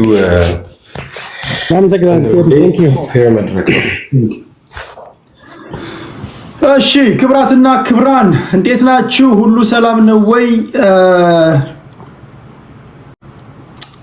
የፊታችን አርብ ወይም ደግሞ ቅዳሜ ከኢትዮጵያ ኦርቶዶክስ ተዋሕዶ ቤተክርስቲያን በዝማሪያቸው የምትማረኩባቸው የምትደነቁባቸው ሰርፕራይዝ ይኖራል ብዬ ተስፋ አድርጋለሁ። ወይ አርብ ወይ ቅዳሜ። ይሄ ደግሞ ሲባክን የዋለውን ትውልድ ደግሞ በዝማሬ ወደ መንፈሳዊ ነገር መግባት አለባቸው። አንዳንድ ጊዜ አልፎ አልፎ እንደዚህ ከፖለቲካው ወደ መንፈሳዊ ዓለምም ደግሞ ማሰብ አለባችሁ። ይዤ እቀርባለሁ። እንግዶች ይመጣሉ። ወይ አርብ ወይ ቅዳሜ ነው የሚሆነው። ያን ማስታወቂያ ልንገራችሁ ብዬ ነው። ሌላ ማስታወቂያ ብዙዎቻችሁ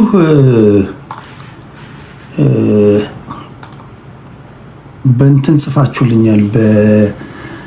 ከኢትዮጵያ ኦርቶዶክስ ተዋሕዶ ቤተክርስቲያን ቢኒያምና ከወንጌል አማኞች ኤርሚያስ ቢገናኙ ብላችኋል። ራሳቸው ቪዲዮ መስራት አለባቸው። ቪዲዮ እኔ ማንንም ነው አልልም። ቪዲዮ ሰርተው ሁለቱም ትልቅ ሰዎች ናቸው፣ ስነ ምግባር ያላቸው ሰዎች ናቸው። በመንፈሳዊ ጉዳይ ላይ በመረጡት ርዕስ እንወያያለን ካሉ ወደፊት እናደርጋለን። ያን ለማዘጋጀት ሙከራ አድርጋለሁ። እሺ አንድ ጥያቄ ልጠይቃችሁ። የከተማ ልጆች አላችሁ? የከተማ ልጆች ከተማ ተወልዳችሁ አደጋችሁ? ዝም ብለህ እኔ ሸገርዬ ልጅ፣ ሐዋሳ ልጅ ምናምን፣ የባህር ዳር የጎንደር ልጅ ምናምን ከተማ ተወልዳ ያደካለ ከእርድና ውጪ ትክክለኛ አራዳ አላችሁ? እርድና ሲባል አንዳንዱ አታየኝም እኔ እኮ ማች ነው የምለብሰው ምናምን። ማች ስለለበስክ አይደለም፣ አስተሳሰብና የምድር ላይ ህይወት ማች ነው። እንደዛ አራዳዎች አላችሁ? እስኪ አለን እያላችሁ ነው። አለን ኦኬ አለን እያላችሁ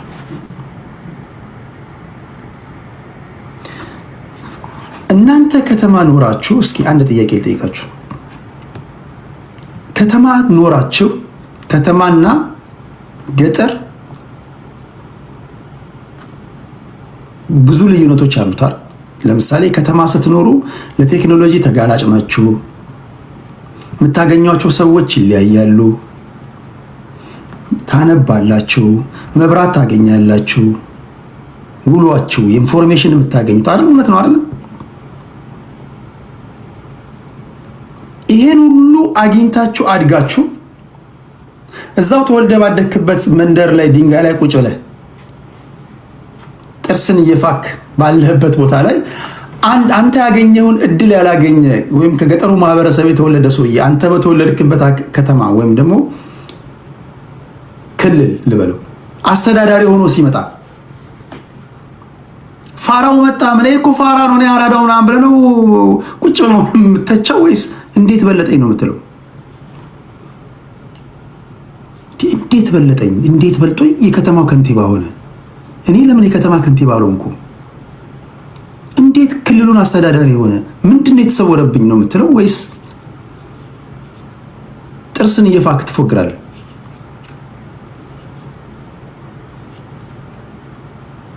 እንዲህ ናችሁ። ራሳችሁን ጠይቁ። አብዛኞቻችሁ አራዳነን ስትሉ ታጥባችሁ የተቀሸራችሁ ስቅጥ ያላችሁ ናችሁ። ታጥበህ የተቀሸርክ እንከን ማይወጣልህ ማለት ነው። እኔ ተወልጄ ባደግኩበት የመጫወቻ ሜዳ እኔ ተወልጄ ባላደግኩበት ወይም ደግሞ እኔ ባደግኩበት የመጫወቻ ሜዳ ላይ አንድ ሜዳውን የማያውቅ ሰውዬ መጥቶ ከበለጠኝ እኔ አእምሮዬን ነው የምጠይቀው። እናቴን እጄ ጠይቃለሁ። ካልጋ ላይ በልጅነቴ ወድቄ ነበርና እላታለሁ። አታፍሩም? አዋቂነን ስንል አላዋቂ ሆነናል። ቁም ነገር ብዙዎቻችን እንደምን የኢትዮጵያን ፖለቲካ መቆጣጠር ከበደ። ጠቅላይ ሚኒስትር አብይ አህመድ ከበሻሻ የመጣ ነው ትለኛለህ። ከበሻሻ መምጣቱን ግን በቃ የፖለቲካ ነጥብ ለማስቆጠር ምናምን ፋራ ነው፣ ጨርቅ በስኒከር ያደርጋል ምናምን። እንዴት ነው የሰው የጠቅላይ ሚኒስትር የሆነው? አንተ ፉገራው ላይ ነህ። አንተ የናክ ነው። አንተ የሆነ ስም ጤነኛ ሰው ይጠይቃል። እንዴት የከተማ ልጆች ስልጣን መያዝ ከበዳችሁ? ምንድነው የተሰወረባችሁ? እንዴት የተወለዳችሁበትን ከተማ ማስተዳደር ከበዳችሁ? ለምንድነው ከንቲባ ማትሆነው? ለምንድን ነው የዞን ምክር ቤት ወይ የክልል ምክር ቤት ምናምን አትገባው? እንዴት ነው የተበለጥከው? እንዴት እንደዚህ ጥያቄ ጠይቁ። ንቀት አንደርስቲሜት the level of audacity ይሄ በቃ እኔ እንዴት አድርጌ እንደምገልጻችሁ አላውቅም። እኔ በጣም የሰፈሬ ልጆች ያውቁኛል። እኔ ብዙ ጊዜ ድሮ ሰፈር ውስጥ ራሱ አነቃቂ ተናጋሪ ነኝ። እኔ እዛ ሰፈር ልጆች እንኳን በሆነ ነገር ከተበለጡ እኔ ትንሽ ወጋጋቸው። እንዴት ነው የተበለጥነው? እንዴት ነው ገንዘብ የማናጣው? እንዴት ነው ገንዘብ የማናገኘው? እንዴት ነው እኛ ቀፋቢ ነው እነሱ ከኋላ መጥቶ እንደዚህ ምንድነው የተሰወረብን ምናምን ድሮ ነው ህፃን እያለሁ ራሱ ጠይቃለሁ።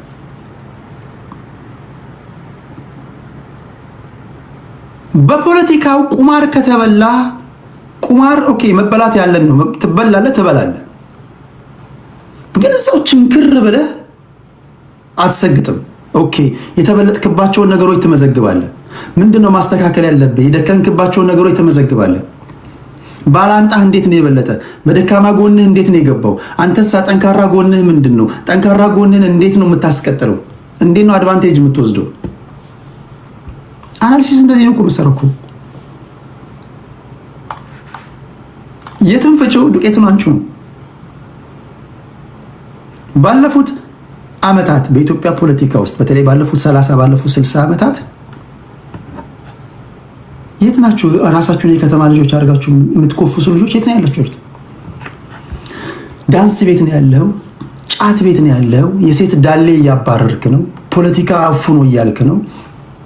እነዚህ ከገጠር የመጡ ናቸው የምትላቸው የምትንቃቸው ግን እያስተዳደሩ ነው። ጆሮውን ይዘው እያስተዳደሩ ነው።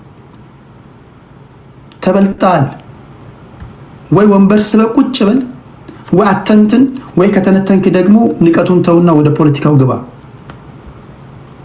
ተበልጠ ላይክ በሞንቴ ተዘግተውብህ አንተ እዚህ በቃ ትንቃቸዋለህ ምናምን አለባበስ እኮ አይችልም እኮ ከበሻሻ የመጣ ሰው እኮ ነው ምናምን ትላለህ።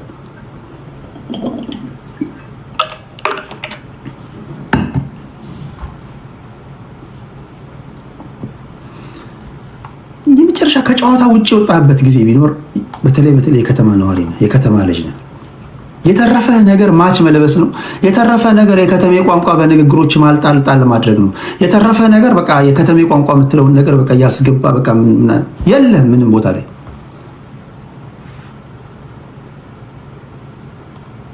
አገር ተወረች ቢባል መለከት እየነፋ ግጥም እያወጣ ዜማ ያበጀ ህዝብ የምታነቃቀው አንተ ነህ። ፖለቲካው ላይ የለም። ትክክለኛ አራዳ ፖለቲካ ውስጥ ይገባል። ፖለቲካውን መቆጣጠር ካለብህ እንዴት ነው መቆጣጠር ያለብህ? ብልጠትን መጠቀም ካለብህ ብልጠትን ትጠቀማለህ። እና ከተማ ታዲያ ይኖርኩ ለምንድን ነው? ቆይ የከተማ ልጅ የሚያሰኝ ምንድን ነው? ቆይ ንገረኝ። ቆይ አንዱን እንትን ንገረኝ። እኔ ታውቂያለሽ እኔ እኛ እኮ ያኔ እኮ ከገጠር መተሽ እኮ ዜብራ እኮ መሻገር ስትፈሪ እጄሽን ይዤሽ እኮ አሻገርኩሽ እኔ ነኝ። ይህን እስከ ዘላለምን ይህን አንድ አይነት ቶን አንድ አይነት ሙዚቃ የገጠሩ ልጅ ዜብራ እጁን ይዘህ ስላሻገርከው ያንን እንደ ድል እየቆጠርክ ነው የምታወራው።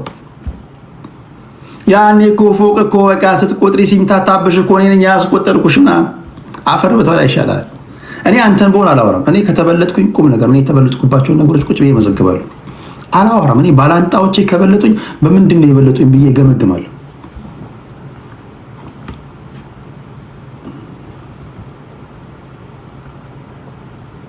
ካርቦን ዳይኦክሳይድ ኤክሴል እያደረግ ኦክሲጂን ኢንሄል እያደረግ ተመሳሳይ አየር ተሰጥቶ እግዚአብሔር ላንተም ዝናብ ለሱም ዝናብ እያዘነበ አንተ የተሻለ አካባቢ ላይ ሆነ እንዴት ትበለጣለህ? መበለጥህን ደግሞ በቃ እንደ አደገኛ እንትን ነው የምታየው። በቃ ትልቁ ደግሞ ችግራችን ምንድነው? የሆነ ቦታ ላይ እኮ ተበልጠናል እኮ ቁማር ተጫውቶብናል።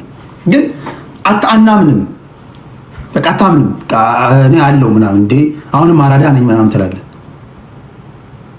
የአንደኛው ክፍለ ዘመን ፋራ ነን ማይ ፍሬንድ። በቃ ጥግ ነው መያዝ ያለብን። ከጨዋታው ውጭ ነው ያለው። ሳይ ራሱን ሳቄ ይመጣል። እኔ የሚያውቁኝን ጠይቃቸው። ቁም ነገር እውነቴን ነው የምነግርህ። እና እንትን ሳይሆን አንዳንድ ጊዜ በፖለቲካ ውስጥ ንቀቱን ተውት። ከፍተኛ የሆነ ንቀት ነው ያለባችሁ። ከፍተኛ ንቀቱን ተውት። ተበልጣሃል። መንጋጋህን ተመተህ ወድቃል፣ የሆነ ቦታ ወድቃል፣ ዞሮባል። የተሽከረከርክ ነው አንተ፣ እየዞረብህ ነው። በቃ ዞሮባል፣ እየዞረብህ ነው። ምንም የምትናገረውን አታውቅም። እስቲ እኔ አደራጅቼ እናገራለሁ የምትለው አረፍተ ነገር እኔ ስሰማው፣ እኛ ስንሰማው ግራ እየገባን ነው። አንተ ግን በቃ ኦርጋናይዝድ የሆነ አረፍተ ነገር ገንብተህ እያወራ እንዳለ ነው የሚሰማ። ኖ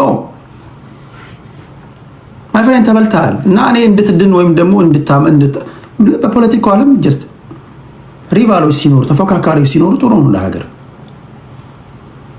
አትናቁ።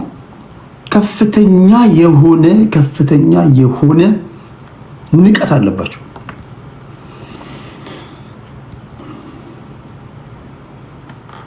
ይሄን ያየሁት በተደጋጋሚ እንደምናገረው ኢትዮጵያ ውስጥ አሁን ባለፉት 27 ዓመታት ከቲፒኤልኤፍ እጅ በዚህ ደረጃ እና አሁን በምታስቡት ደረጃ ስልጣን ተፈልቅቆ ይወጣል ብላችሁ አስባችሁ ታውቃላችሁ? ሚራክል አይደለም።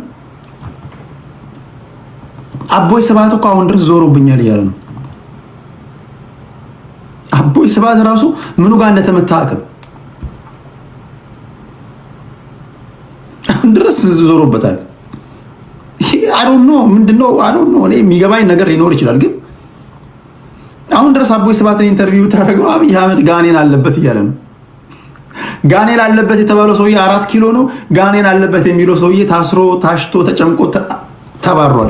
እንደተባረረ አቅም እስቲ በቃ እንደተባረረ አቅም እስቲ እንትን ያለ ነው ያውቀው። ይሄ ሁሉ የሆነው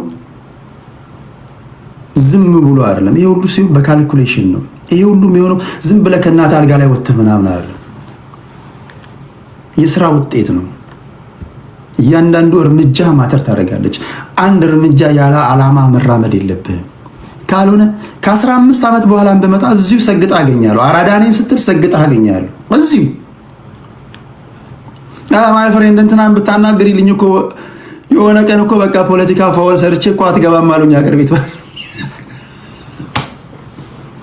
ከተማሪልኝ የምትለው ሰውዬ የሆነ ቦታ እኮ ፋውል ሰርቼ እኮ በቃ ሳይቸግረኝ ፖለቲካ ተናግሬ እኮ አገር ቤት ያስሩኝ ነው ምናምን። የሆነ ሰው ሲምታናግርልኝ ሰው ምናምን ካለ ምናምን እያልክ ነው ያለው። ሲያዩ መንገድ ላይ አራዳ ነው የምትመስለው። ስ መንቃት አለብን። በትምህርት ቤት ህይወት እንኳን ጎበዝ ተማሪዎች ሲበልጡ በምንድን ነው የበለጡኝ? ረጅም ስላጠኑ ነው? አጠናን ስታይላቸው ነው? ምንድን ነው?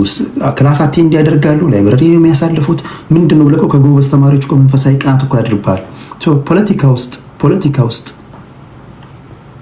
ስፔሻሊ አንደርስቲሜት የምታደርግ ከሆነ በብዛት መጠንቀቅ አለብህ። እየወደክ ነው። አይናችሁ የሚያዩ ምንድነው? ሌላው አይናችሁ የሚያዩ ምንድነው? አይናችሁ የሚያዩን ደግሞ አትካሉ። አይናችሁ ላይ የጋረደባችሁ ነገር ምንድነው? አይናችሁ ላይ የሚያዩ ምንድነው የምታዩት? እሺ ሌላ ጥያቄ አለ? ለኔም ታነሱኝ ጥያቄ። ሰው አላስገባም፣ ደክሞኛል። ለፋኖ 44 በሚቀጥለው እንገባለን፣ ችግር የለውም። እሺ ሌላ ለኔም ታነሱልኝ ጥያቄ አለ? የሸገር ልጅ ከተነሳብን ያለቅላችኋል። እሺ ሌላ ቴዲ ኢትዮጵያ ደደደ። እሺ ሌላ ጥያቄ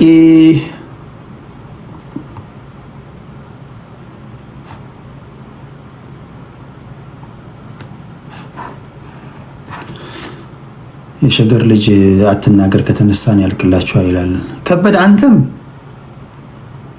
አንተም ጨርጭስት ልብስን በፌስታል አስይዘን ሸገር በቃ መልካም ሁሉ ይጠም ብለን የሸኘለ ልጅ ወዲያው የሸገር ልጅ ሆነ። እሺ ሌላ ጥያቄ። ይሄ ልብሱ በፌስታል አስይዛችሁ የላካችሁ ሰውዬ ከተማ ልጅ ሆነ። አትንኩን ስንኩን ይበስብናል እያለ ነው። እሺ ሌላ ኮሜንት አለ? ሌላ ኮሜንት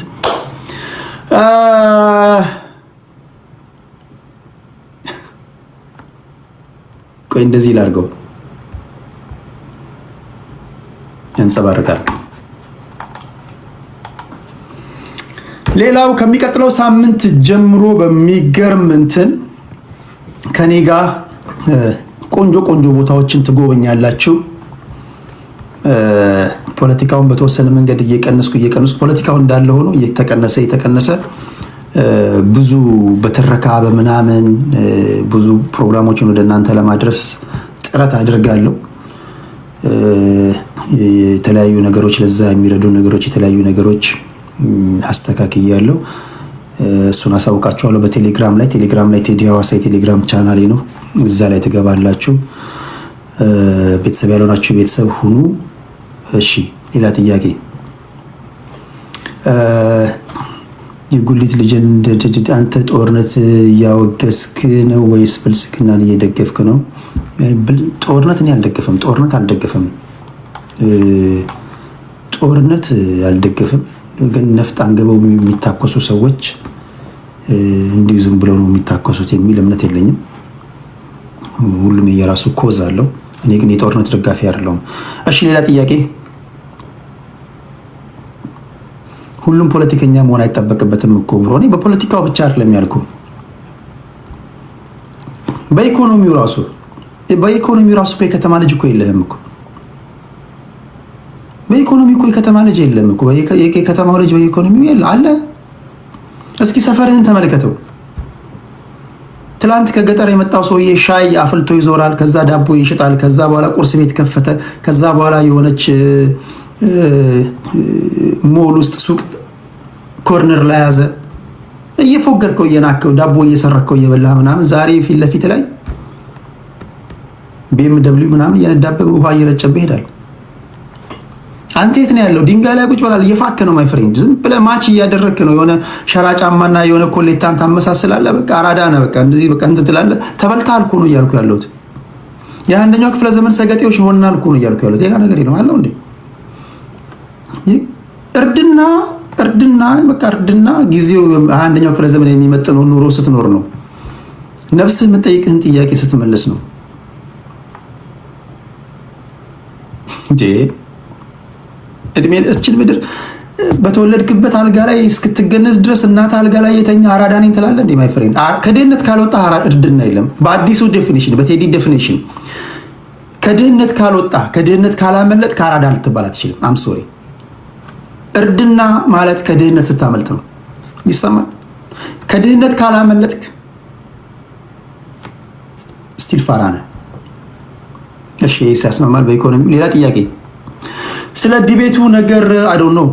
የዲቤቱን ነገር ምንም ማውቀው ነገር የለም። ስለ ዲቤቱ ማውቀው ነገር የለም። እሺ ሌላ ጥያቄ። ኦሮሚያ ክልል ስላለው የግብርና ሁኔታ ምን ትላለህ? መስራት አልተቻለም።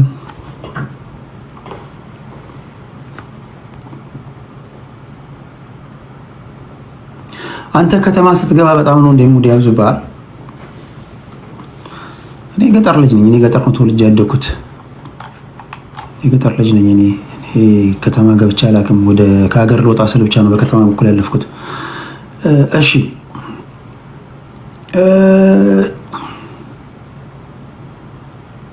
የዘር ፖለቲካ እውነተኛ መነሻው ምንድነው? የዘር ፖለቲካ እውነተኛ መነሻው የጎጃም አብዮት፣ የባሌ ሪቮሉሽን ታስታውሳላችሁ? በጃንሆይ ጊዜ ከዛ ጊዜ ጀምሮ የመጣ ነገር ነው።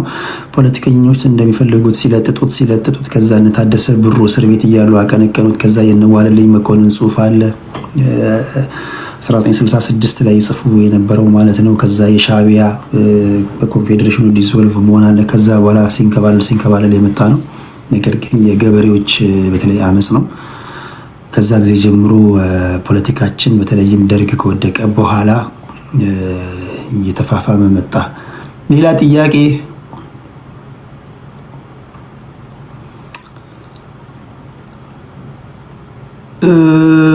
ምን ነው ኢቲቪ ነኝ አልክ?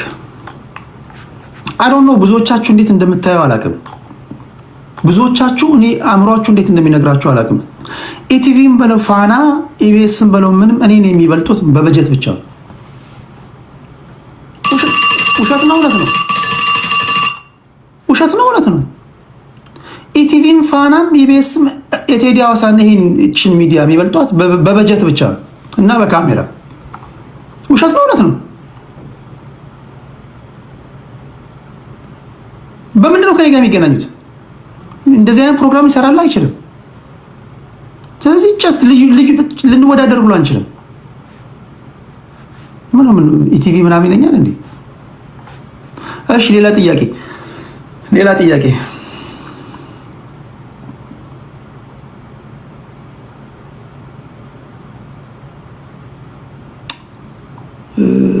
ፍራውር ብሩን መለሰ ወይ ለኖቬምበር 6 አሁን ኦክቶበር 23 ነው ኦክሽን የሚከፈተው ኖቬምበር 6 ነው የዛን ጊዜ እስከዛ እየጠበቅን ነው የዛን ጊዜ ላይቭ ገብቶ እና አንድራሳም እየረሳን አይደለም እያስታወስን ነው ብዙዎቻችሁ እንዳላችሁ የቴምርን ብር ይመልሳል አይመልስም 15 ቀን ይቀራል በ15 ቀን ውስጥ ላይቭ ገብቶ ኦክሽን ወይም ደግሞ ኦክሽን የገዛበትን ኢንቮይስ እንዲሁም ደግሞ ታክስ የከፈለበትን ወረቀት አሳያለሁ ብሏል እየጠበቀን ነው ካላሳየ እንግዲህ አጠቃላይ ፍርዱን ለእናንተ ለመስጠት ያህል የመጨረሻ ስብሰባ የምናደርግ ይሆናል እስካሁን ግን አዲስ ነገር የለም ኖቬምበር 6 እየጠበቀን ነው ፋኖን ትደግፋለህ ወይስ አትደግፍም? እኔ ማንኛውንም ታጣቂ ቡድን አልደግፍም። ማንኛውንም ብልጽግናንም አልደግፍም፣ ፋኖንም አልደግፍም፣ ኦነግንም አልደግፍም። እኔ የሀገሬ ደጋፊ ብቻ ነኝ። የሀገሬና የሕዝቤ ደጋፊ ብቻ ነኝ። እሺ፣ ሌላ ጥያቄ። አጠቃላይ ለኢትዮጵያ ሕዝብ ምን ትላለህ አሁን ስላለው ነባራዊ ሁኔታ?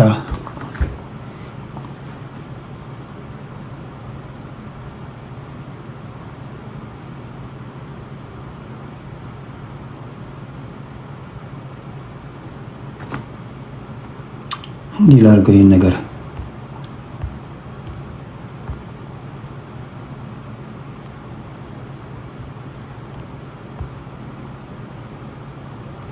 አሁን ኮሜንታችሁ ይታየኛል።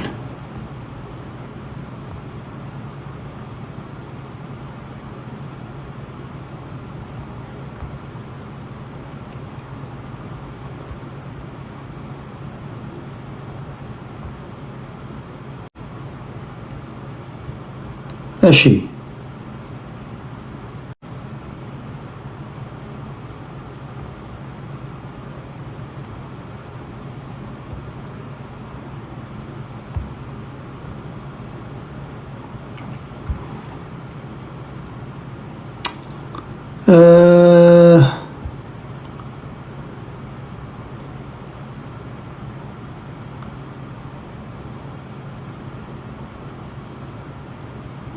የኔ ኤርሚያስ ዲቤት ትቀበላለህ ወይ? ገና የኔ መልካም ፈቃደኝነት እኮ ይጠይቃል።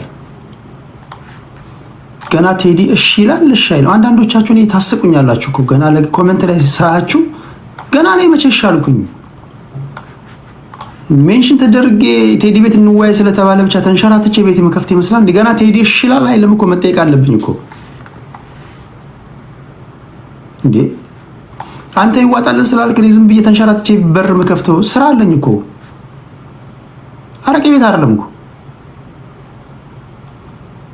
እዚህ እኮ ማመጣቸው እኮ እናንተ የተከበራችሁ ሰዎች ጋር ነው ማመጣው። ዝም ብዬ አላመጣም እኮ አይደለም እንዴ።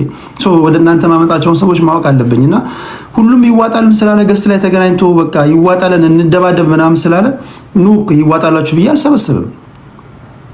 እንደውም ታውሩት አረ ቴዲ የኑሮ ውድነት አንገበገበን እኮ።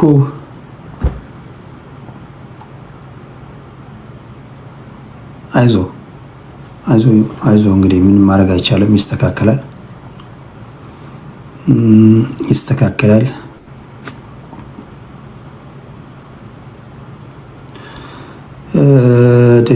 ወደ አማራ ክልል ፈቃደኛ ነኝ።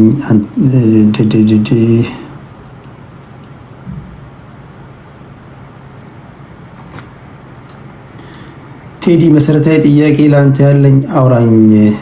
እውነት ነው።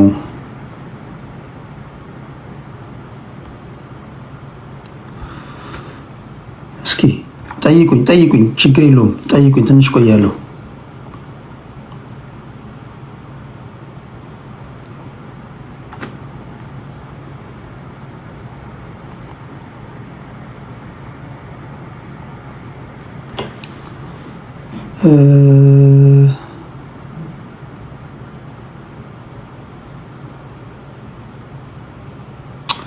በትዳር ውስጥ ለመቆየት ምን ማድረግ አለብህ? አይ ዶንት ኖ ባለትዳሮች በዚህ ጉዳይ ቢመልሱ የተሻለ ይመስለኛል። እኔ ግን የሚመስለኝን ንገረኝ ካላችሁኝ የሚመስለኝን እኔ እኮ ብዙ ነገር ልናገርልና ይሄ ትውልድ እኔን ሊቋቋመኝ አይችልም።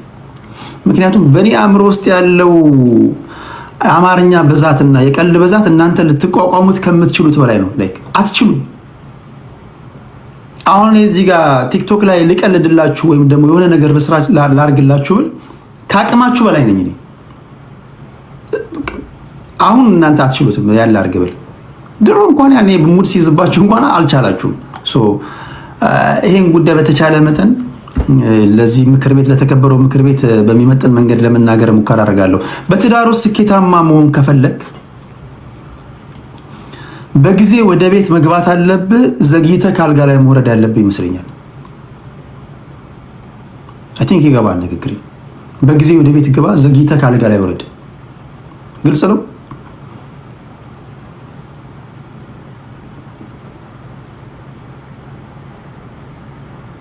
እሷ ገና ስትል አንተ ዜሮ የምትበላ ከሆነ የለም ማይ ፍሬንድ፣ ወይ ማስሞላት አለብህ።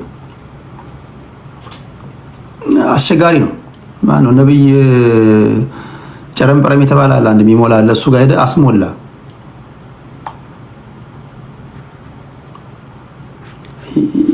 ደግሞ ዝም ብለህ አይደለም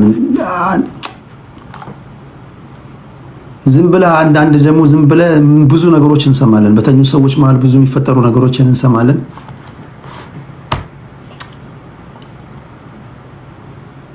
አገኘው ብለም ዝም ብለም መዘፍዘፍ እንደሌለብህ በዘርፉ ጥናት ያደረጉ ሰዎች ይናገራሉ። ብዙ ነገሮች አሉ። ብዙ መቀመም ያለብህ ነገር አለ። ልክ ሃይድሮጅን ሲጀመር ኦክሲጅን ወተር እንደሚሰጥ ብዙ ነገር አይደለም መቀመም ያለብህ። አንዳንድ ነገሮችን ማድረግ አለብህ። ያ ለትዳር በጣም ጠቀሜታ ያለው በትዳር ውስጥ ዘላቂ የሆነ ህይወት፣ ደስተኛ የሆነ ህይወት እንድትመራ ማለት ነው። እሺ የሰማችሁትን ይባርክላችሁ። እሺ ሌላ ጥያቄ አለ?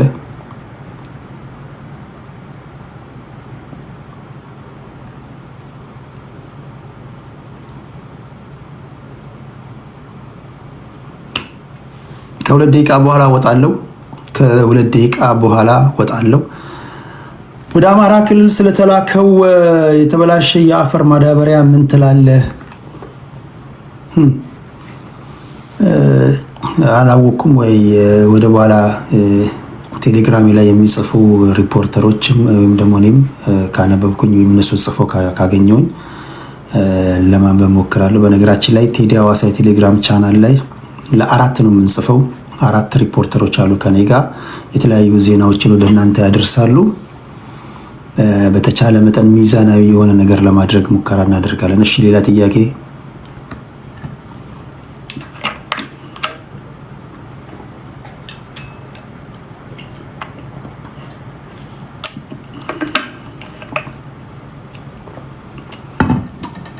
ኦሮሚያ ክልል እየተደረገ ስላለው የእርሻ ምን ትላለህ?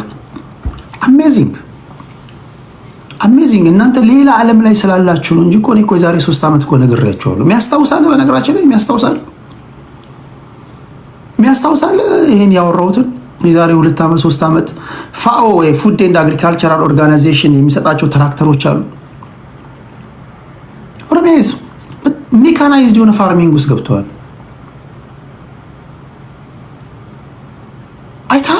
አይታችኋል? ገበሬዎቹ እንዴት እያረሱ እንዳሉ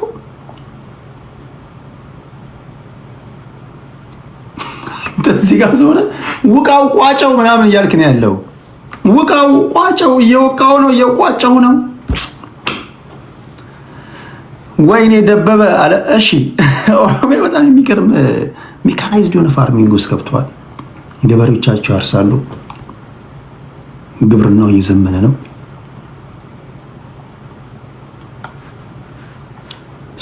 የምትማረው ነገር ካለ መንፈሳዊ ቅናት አድሮብህ አንተም ክልልህ ላይ እንደዚህ ለምንድን ነው እንደ ኦሮሚያ ክልል እኛ ሜካናይዝድ የሆነ እርሻ ውስጥ ማንገባው ለምንድን ነው ብለህ አመራሮችን አንቀም ያዝ አለብህ ብዬ አስባለሁ። እንዳለመታደሉ ነው። እንደዚህ ብትጠይቅ አንዳንዶች አይገባቸውም። አሁን ለምሳሌ አንድ የአማራ ላይ ተነስቶ ኦኬ የተዋጋንም ግን ክልሉ ገበሬው ማረስ አለበት የሚል ሐሳብ ቢያነሳ አሃ ብልጽግና ብአዴን ይሉታል። አይወዱም፣ አብዛኞቹ አይወዱም። እስኪ አሁን የሆነ ቦታ የአማራ ፖለቲከኞች ነው ብሎ የተሰበሰቡበት ቦታ ላይ ግባና ጋይስ ገበሬዎቻችን እያረሱ አይደለም እየተዋጋንም አዘሴም ታይም ደግሞ ገበሬዎቻችን ማረስ እንዳለባቸው እኮ መናገር አለብን። ልጆቻችን ትምህርት ቤት መሄድ እንዳለባቸው መናገር አለብን ብለህ እስኪ ተናገር። አንደርድረው ነው የሚያወርዱ። መስማት አይፈልጉም። ታስዋይ የአማራ ህዝብ ቁጥር 1 ጠላቱ የአማራው ብሔርተኛ ነው። በተለይ ቲክቶክ ላይ የአማሩ ምናምን እያሉ እነዚህ ሰፊክስ እና ፕሪፊክስ ላይ የሚያስቀምጡ ቁጥር 1 ጠላቶች ናቸው። ቼክ አድርጋቸው። ለአማራ ህዝብ እንደ አማራ ብሔርተኛ ጠላት የለውም። እኔ እየነገርኩ ነው። እኔ በዚህ ደረጃ ህዝቡን ለምን እንደመጠሉት ራሱ እኔ አይ ዶንት ኖ ምንድነው የበደላቸው እስኪል ድረስ ነው። አንዳንዴ ማህበረሰቡ ምንድነው የበደለ እስኪል ድረስ ቁጥር 1 ጠላት ሌላው አይደለም። የኦሮሞ አማራ ወይ ጉራጌው ምን አይደለም። ቁጥር 1 ጠላቱ ብሔርተኛው። እሺ ሌላ ጥያቄ አለ? ሌላ ጥያቄ?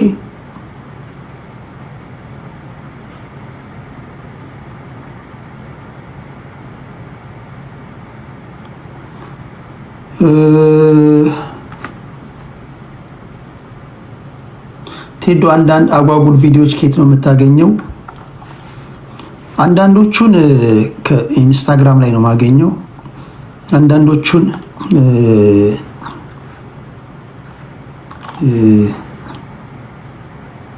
ከፌስቡክ ላይ ነው የማገኘው። ኢንስታግራም ላይ ብዙ ጊዜ እኔ መሳቅ ስለምወድ አስቂኝ ነገሮች ስለማይ በቃ ኦልሬዲ አልጎሪዝሙ እኔን ፊድ የሚያደርገኝ እንደዚህ አስቂኝ ነገሮች ምናምን ነው። ዛሬ ማታ አንድ ለጥፍላችኋለሁ፣ አንድ አስቂኝ ነገር ለጥፍላችኋለሁ። ይመቻችኋል? ግን ምን ላድርገው? አሁን በሚቀጥለው ምን አይነት ነገር ላድርግላችሁ? እስኪ ንገሩኝ። ይሄን ልበልና ልውጣ? ቴሌግራም ላይ እስኪ ብዙዎቻችሁ አይ ነው ተደብቃችሁ እንደምታዋቃለሁ። ቴሌግራም ላይ እንዴት ያሉ ነገሮችን ልፖስትላችሁ? እየተመቻችሁ ነው? ስሜት ቀስቃሽ የሆኑ ቪዲዮዎች ጥሩ ናቸው።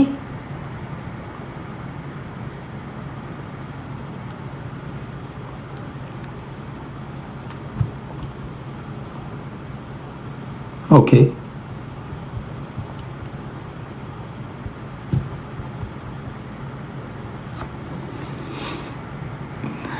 ባሪ አልጋ ላይ ሰነፍ ነው። እሺ ኦኬ ብዙዎቻችሁ ደስ ይላችኋል። ያው እዚህ ምድር ላይ ያለን ትርፍ መሳቅ ነው። ከዛ ውጭ ምን አለን? ከዛ ውጭ ምን አለን? እዚህ ምድር ላይ ያለን እኮ በዋነኛነት እኮ ማንም አይነት ቀን ሳቃችንን ነው እና ያለን እሱን። የመጨረሻ ጥያቄ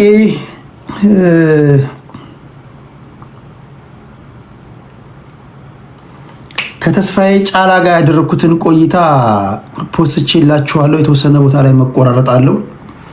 በሚቀጥለው አርብ ወይም ቅዳሜ ከኢትዮጵያ ኦርቶዶክስ ተዋሕዶ ቤተክርስቲያን በጣም የምታከብሯቸው የምትወዷቸው ስመጥር የሆኑ ዘማሪዎች ይመጣሉ። ዝግጁ ናችሁ? ሰርፕራይዝ አለ። ሰርፕራይዝ ይኖራል። ወይ አርብ ወይ ቅዳሜ በጣም ትልቅ ዘማሪዎች ይመጣሉ። እስካሁን እንግዲህ በደረሰኝ እንትን ትልቅ በጣም አርብ ወይ ቅዳሜ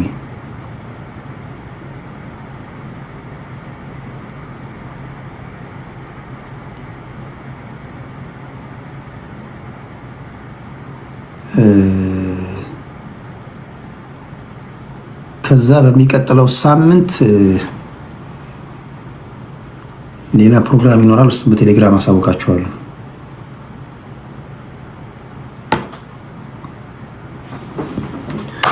ታፕታፕ ላደረጋችሁ፣ ኮፒ ሊንክ ሼር ላደረጋችሁ በሙሉ ልባዊ ምስጋና ይድረሳችሁ። ከኔ ጋር አብራችሁ የነበራችሁ በሙሉ ከግራም ከቀኝም የተለያዩ ሀሳቦችን አድምጣችኋል። የፋኖ ደጋፊዎች የሚናገሩትን ሰምታችኋል። የብልጽግና ደጋፊዎች የሚናገሩትን ሰምታችኋል።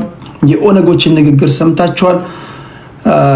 እንግዲህ አላምጣችሁ መዋጤ እናንተ ነው። በሚያስደስተው ተደስታችኋል፣ በሚያናደው ተናዳችኋል። በተቻለ መጠን ፍንትው ያለ ፕሮግራም ወደ እናንተ ለማድረስ ጥረት አድርጌያለሁ። በተመሳሳይ ፕሮግራም እስክንገናኝ ድረስ ሚስት ያላችሁ ከሚስቶቻችሁ ጋር ትተኛላችሁ፣ ባል ያላችሁ ከባሎቻችሁ ጋር ትተኛላችሁ። ለትዳራችሁ ታማኝ ሁኑ። ለትዳር ታማኝ መሆንን የመሰለ ነገር የለም። ሚስት የሌላችሁ ደግሞ እግዚአብሔር ያመጣል፣ ባልሽን ያመጣዋል። የሆነ ቦታ ተይዞ ነው ያለው፣ የሆነ ቦታ ተይዛ ነው ያለችው። ሚስትን አስለቅቅ። የማስለቀቁ ስራ ያንተ ነው። ዝም ብለህ ተንጋላ አተኛ። ማይ ፍሬንድ ጸልይ። ደሞር ባልጸለይኩ ቁጥር እዛ መከራውን ነው የምታበዛው፣ መከራውን ነው የምታበዡ። እና ጸልያችሁ አስለቅቁ። ያገባችሁም ያላገባችሁም ግን አንድ ነገር ታደርጋላችሁ፣ ከቴዲ አናት ላይ ትወርዳላችሁ። ያስማማል። ምንም ላደርግልህ አልችልም። ይሄን ነው የምናደርገው። በቀጣይ እስክንገናኝ ድረስ ሁላችሁንም እግዚአብሔር ከክፉ ይጠብቃችሁ። ጤና ይስጥልኝ።